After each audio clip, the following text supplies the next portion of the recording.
the nigga Puff was like, yeah, like first he was amping him to get style. Then he was like, so when we gonna get the chance to, to kick it, like we can just hang out, nigga. We gotta kick it. This is Puff. Okay. He telling me we gotta kick it, and he's like, yo, why don't we like go shopping or something? I mean, like I pay for it. And I was like, what the f this son? I got the away from him because I was like, this nigga, fucking, this nigga was telling me he'd take me shopping. And this is goes on. But there's a little fruit. Puff is a fruit pile. It's a fruit pile. Trust me. You see these little weird ass pictures and shit like that out there? You sit out there for no reason. You don't see accident pictures when you're like kissing niggas. Like that doesn't happen by accident. You know what I'm saying? Like, I'm telling you. I'm telling you. Look, later you gonna find out a little shit I be saying be real. Do you understand what I'm saying? Man, listen, I'm trying to tell you the truth. But the truth, sometimes it hurts. Right. It hurts people and they don't want to hear that shit. But I'm trying to tell you, ask me, could he take me shopping? So 50 Cent has just supposedly leaked information about Diddy's dark rise to fame. And it is just insane the things this man did, from starting as a young radio intern to becoming a hip-hop billionaire. Bad Boy Records founder Mogul Diddy had a great career. His impact was so great that his name is mentioned in popular songs like Quisha's TikTok.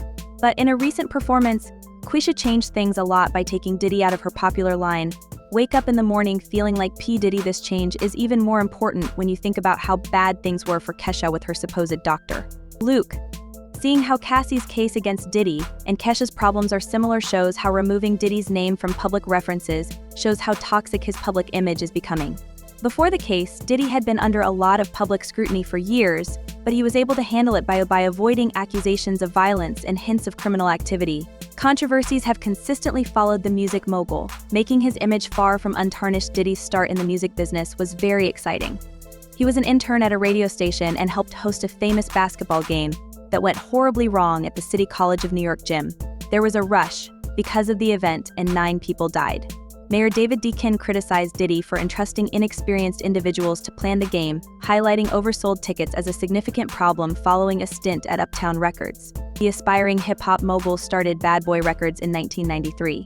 One of his first big triumphs was the release of Notorious B.I.G.'s Ready to Die, and he went on to nurture the careers of notable artists such as Foxy Brown. Mary J. Blige and Faith Evans. Mark Curry, on the other hand, spoke a lot about what really happened at Bad Boy Records. I see these kind of things in his actions when I knew him or when I was around him. Did I see him have those bursts of violence? Just not on, you'd be like, he did it. If you seen that, it was another video. He won some, he just over cocky. That's why he got fired from Uptown. He's over, what do you call someone who's overly confident? To the point to where it's called arrogance, right? He's arrogant.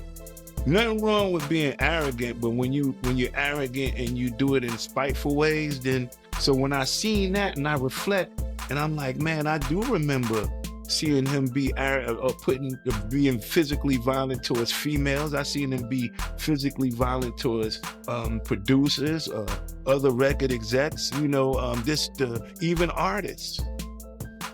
Always those kind of stories, man. But those stories are seen from the inside out, not from the outside in. So it's just like, sometimes you can tell, as a man, you'd be like, look, we're gonna need a fair one, or we a one-on-one, a fair one-on-one, and we fight as men so we can come to a resolution, right? So sometimes we fight as men, but you see that sometimes they fight, they keep fighting. They fighting with women, they fighting with people, they fighting with love, they fighting with they self. I seen him fight with his own self. I seen him be violent to his own self, forget anybody else. I seen him beat his own self up.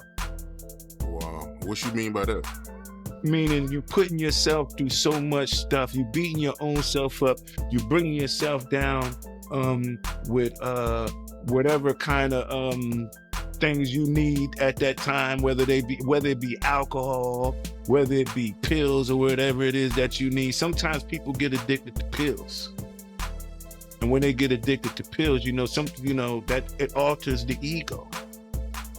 all of that kind of stuff, devices. I seen it all, man. You know? And you said that you seen him get physical with his own artists? Meaning like producers, mainly the hitmen. Mainly the producers. And what I mean by physical, it'd be like, sometimes it might be a physical fight between him and someone else. And you say, you know, wow, you're fighting even with your own artists. You're fighting when you go home. You're fighting with people in your office. You're fighting with your girlfriend. You're fighting with me. You just want to fight everybody, don't you? And that's what, when you think of that name, that might be what he defines bad boy. It's really about that energy that he feels like what makes him. That's what makes him. Diddy's prominent sword, especially during the West Coast versus East Coast rivalry, a defining moment in 90s hip-hop and gangster rap, the conflict involving Death Row Records' Suge Knight and rapper Tupac Shakur reached its tragic climax with the violent deaths of Biggie and Tupac. While Diddy was never directly involved in these tragedies, rumors, speculation, and plot theories have continued to swirl around the mysterious circumstances of their deaths despite the controversies. Diddy's career continued to rise. Jaguar Wright certainly had an interesting take on how Diddy became so famous. Thinking to myself the other day, Uptown Records started with 5 Andre Harrell, I'll Be Sure, Heavy D, and Puffy. And Kim was the longest working employee because she was there from the very beginning. She was Andre's personal assistant. Kim is dead. Heavy D is dead.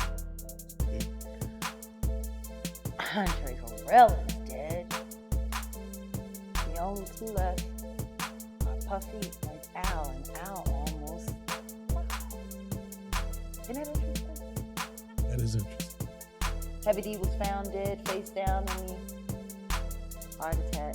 Andre Harrell, heart attack.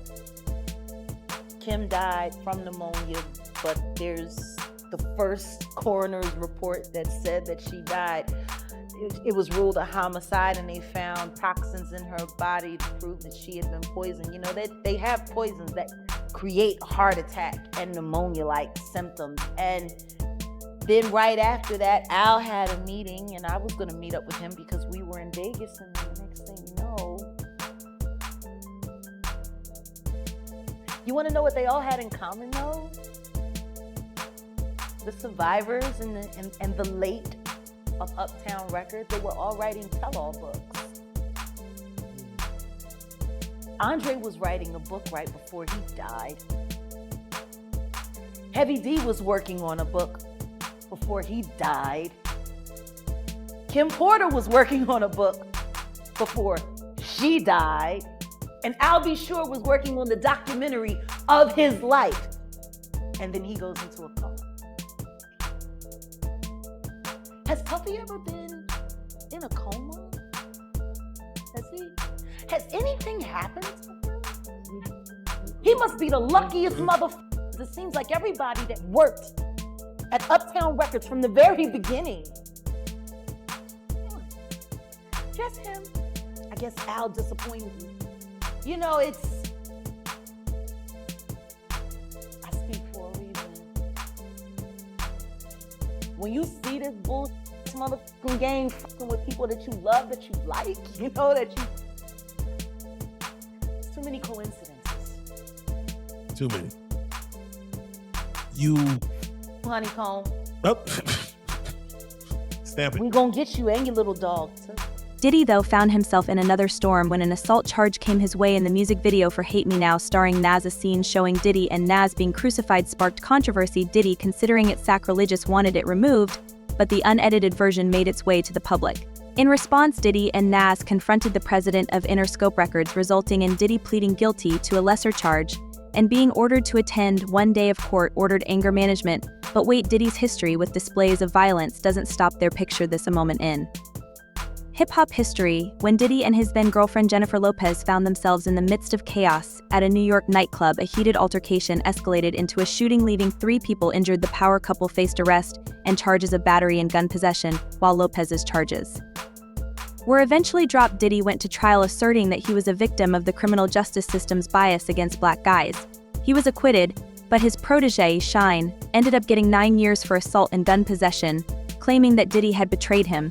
Since then, people have come out to prove it was indeed Diddy who was responsible. Now, however, according to this woman, she says that she's been telling this story consistently for years, but there's been a cover-up.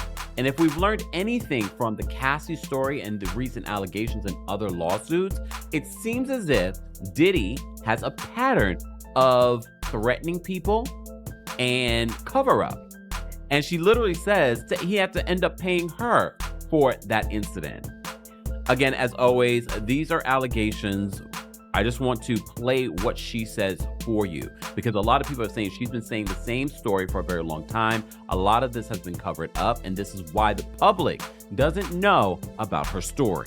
Hey, how you doing? So, here today about this latest lawsuit with the P. Diddy, Puff Daddy, Puffy, Sean Puffy Combs, whatever you want to call him, lawsuit that has come out involving the producer Lil Rod. So basically his last 2 lawsuits, or last 2 major lawsuits, the one with Cassie, she made mention that Puffy made her carry his guns into nightclubs and wherever they went. And he threatened her to make her feel like she had to do so. And while there were lots of things of importance, that stood out to me, and I'm going to tell you why. In this lawsuit with the producer Lil Rod, they were both SA'd by him and threatened and physically harmed. But in this lawsuit, he appears to be a very young producer to me. But he said something very specific. As a means of threatening him, Puffy said, "That's why I shot up the club in New York back in 1999 and let Shine take the fall for it." Let me tell you why that's of utmost importance to me. Because I am the woman who he shot in the face in that 1999, December 27th, 1999, Club New York shooting. The bullet, I got shot in my face with a 9mm hollow point bullet called a cop killer. I literally have told everyone and never changed what I said. I watched him. I got pow-powed in the face. I watched him fire the gun. I've said it all this time.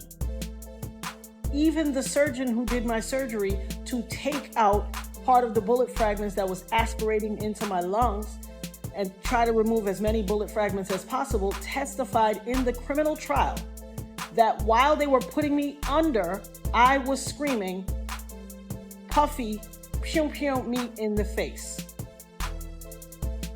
He testified in the criminal trial. It is in the record.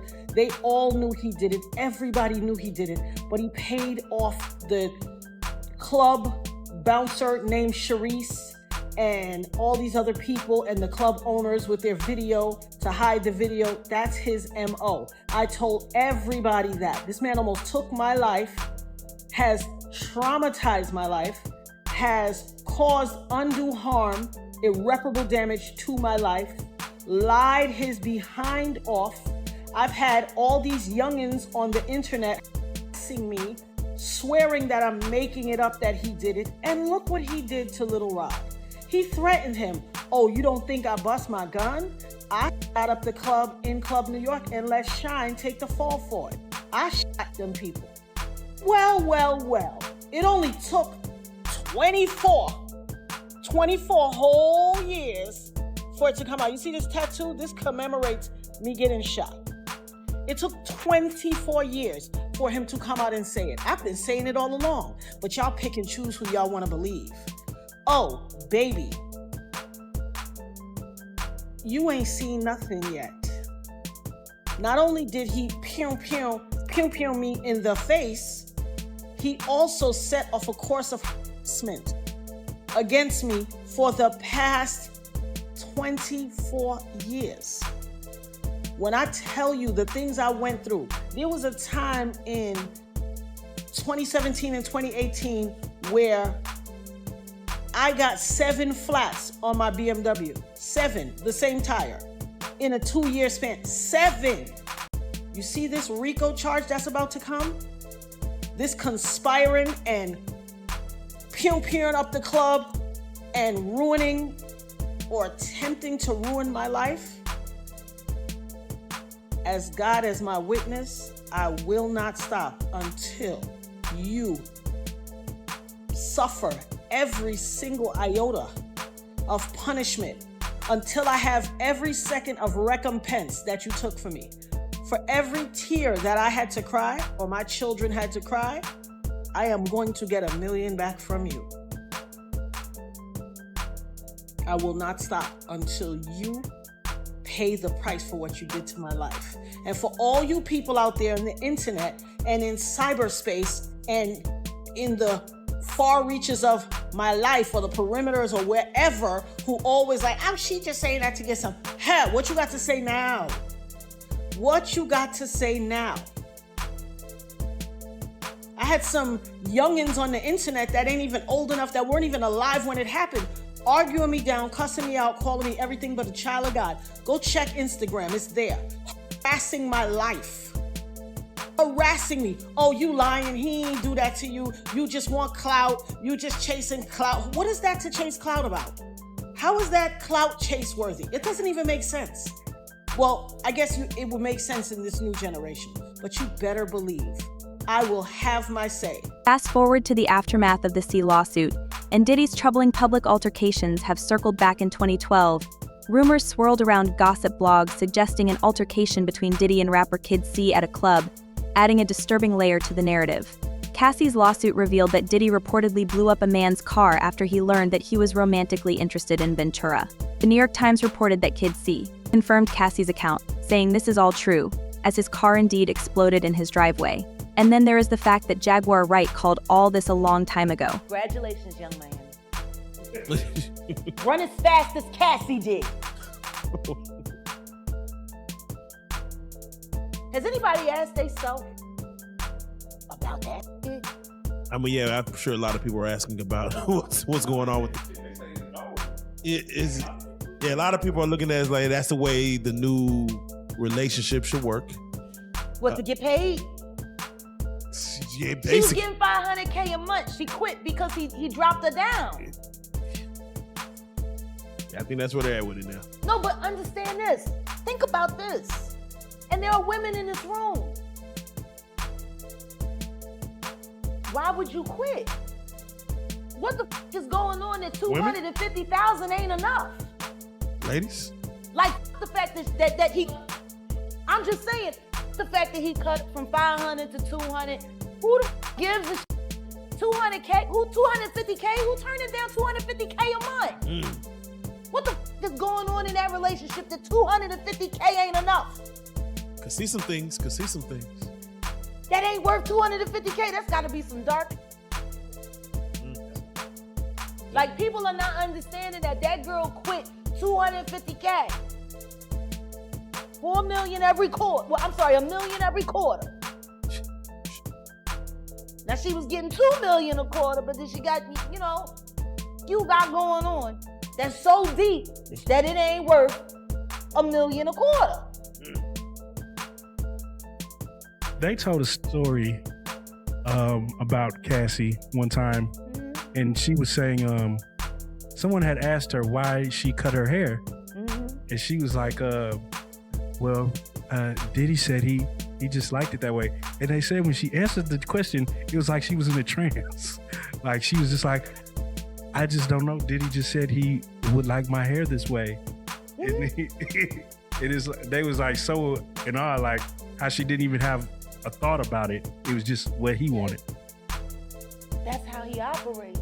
He has people followed. He has people watched. He does all kinds of things. fucking piece of The documented past is hard to overlook, as Diddy capitalized on and commercialized hip-hop.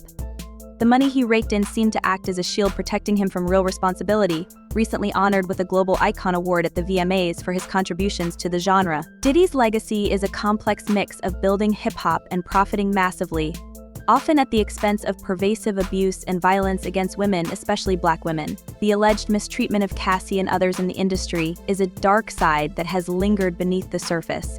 And given what Cassie's friend had to say, it's safe to say that there is a lot about Diddy we don't know. Activist Tiffany Red had been working with Cassie on an album when she first met Diddy and says that she witnessed him verbally abusing her friend. Following Cassie's settlement with Diddy, Red penned an open letter in Rolling Stone about her experience. She spoke to me about the events that she says traumatized her. I don't think people understand what it's like to be traumatized by somebody famous and rich, because you can't get away from them. Tiffany Red has written for the likes of Zinda. Jason Derulo and Jennifer Hudson in 2015 became friends with Cassie while writing songs for her record. At that point, Cassie and Diddy had been together for nearly 8 years. In a lawsuit Cassie filed last month, she described the abuse she says Diddy committed, including physical assault. Red says although she did not know about the alleged physical assault while working with Cassie, she did witness verbal abuse on more than one occasion, one of which took place during Cassie's 29th birthday in 2015. Red says Diddy showed up at karaoke, where Cassie and a group of friends were partying. Her back into the corner, and he was like cussing her out with his hand in her face. Later that night, Red, who was sleeping at Cassie's home, says she awoke to screaming. He's standing in the living room area, and she's there, and he was like, emotional singing, there you are. And I just was like, oh, he's talking to me. And I remember, I don't know if you know what his voice sounds like, but I felt like I was in the presence of his monster inside. And I remember looking in his eyes, and I said to him, what did y'all do? Because I could see that she was really sedated. That was the first time I ever seen her high before. And then he says, tell your girl she wants some birthday. And we were like, well, I mean, he's saying this to me, and I'm like, well, she doesn't have to have sex with you if she doesn't want to. He was upset, I guess that she didn't want to do with him whatever he wanted. I don't know. What did Cassie tell you about these freak offs? That he would hire these sex workers, and they would have sex with her or whatever, and he would watch and tell them what to do. In her lawsuit, Cassie says she was forced to participate in freak-offs throughout her relationship with Diddy.